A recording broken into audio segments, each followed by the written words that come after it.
السلام علیکم، آپ دیکھ رہے ہیں کے نیوز HD۔ میں ہوں قدسیہ شوکت۔ خبر شامل کرتے ہیں شیخوپورہ سے۔ وزیر اعلیٰ پنجاب سردار عثمان بزدار کی خصوصی ہدایات پر ضلع انتظامیہ کے زیر اہتمام DC آفس کے احاطے میں کھلی کچہری کا انعقاد کیا گیا۔ مزید اس حوالے سے رپورٹ کر رہے ہیں ہمارے بیورو چیف طاہر خان۔ جی بالکل، وزیر اعلیٰ پنجاب سردار عثمان بزدار کی خصوصی ہدایت پر ضلعی انتظامیہ کے زیر اہتمام DC آفس کے احاطے میں کھلی کچہری کا انعقاد کیا گیا، جس کی صدارت ڈپٹی کمشنر شیخوپورہ سید طارق محمود بخاری نے کی۔ کھلی کچہری میں ڈپٹی کمشنر شیخوپورہ نے سائلین کی شکایات سنی اور موقع پر ہی ان کی شکایات کا ازالہ کے لیے متعلقہ محکموں کے افسران کو احکامات جاری کیے۔ اس موقع پر انہوں نے کہا کہ لوگوں کے مسائل حل کرنا ضلعی انتظامیہ کی اولین ترجیحات میں شامل ہے۔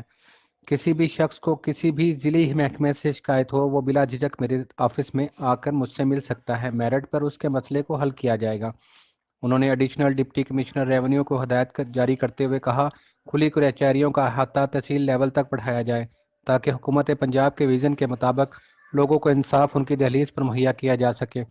اس موقع پر additional deputy commissioner revenue Rana Shakeel Aslam, assistant commissioner Sheikhupura Shabbir Hussain Butt, assistant commissioner Muridke Sarmad Taimur, chief officer ضلع کونسل ملک منشا جاوید چوہان، ضلعی انتظامیہ و دیگر محکموں کے افسران اور میڈیا نمائندگان بھی موجود تھے۔ جی